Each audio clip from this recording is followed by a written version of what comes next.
And it also delves into private industry. I just saw something recently where we're paying well over $1,000 for an MRI, where in some other countries there are caps where the same MRI is costing a couple dozen dollars.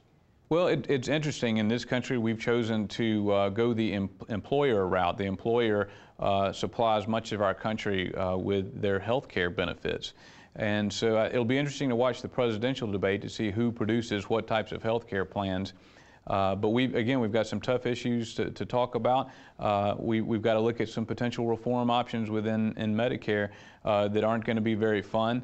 But we've got to do these because when you look at the alternative, saddling the younger generation with debts that are just unacceptable, leaving the American economy in places that we've never left it before, breaking the chain that we've had in America for so long, where one generation leaves the next generation of Americans better off than the country that they found.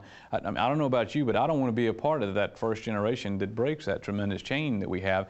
And I'm very, very afraid, and a lot of experts from around the country who are watching this are very, very afraid that we are doing just that we're leaving the next generation worse off than what we found. And if we choose to do nothing, this well could be a national security issue as well.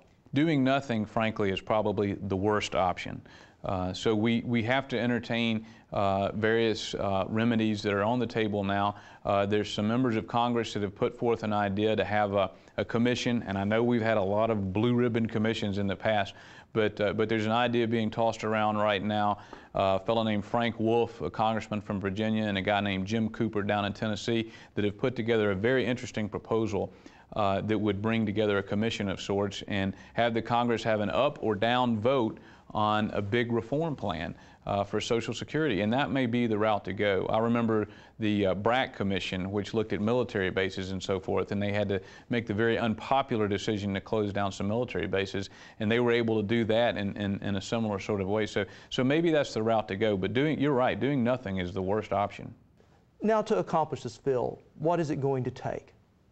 Well, I think it's going to absolutely require bipartisan activity.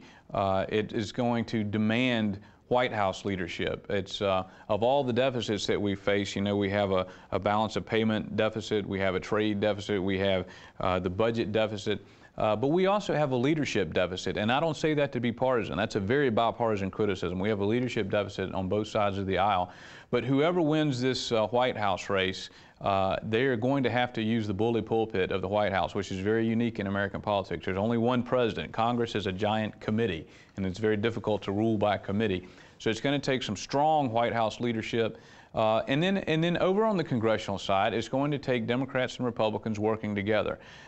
Frankly, these challenges are so large that neither of the parties have a big enough constituency to do this on their own.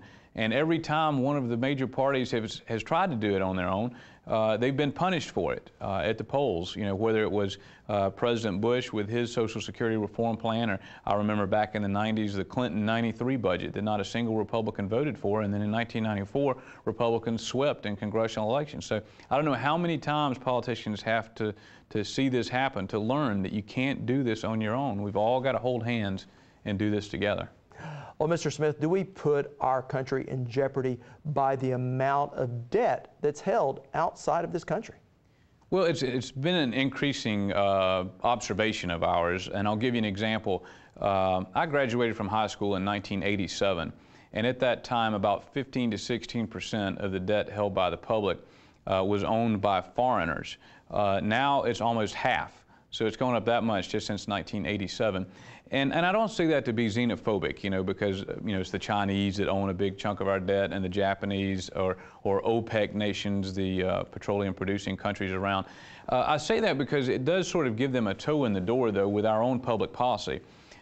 Because if they want to try to dictate to America what we want to do, what they want us to do in terms of our policies, they can say, well, you know, we can quit buying your bonds. And we've gotten very, very used to having our debt financed by that. It's been easy money during difficult economic times. I mean, one of the reasons that we have grown as a nation over the past several years is because of foreign investment, both in terms of them investing in the country and then buying up our debt.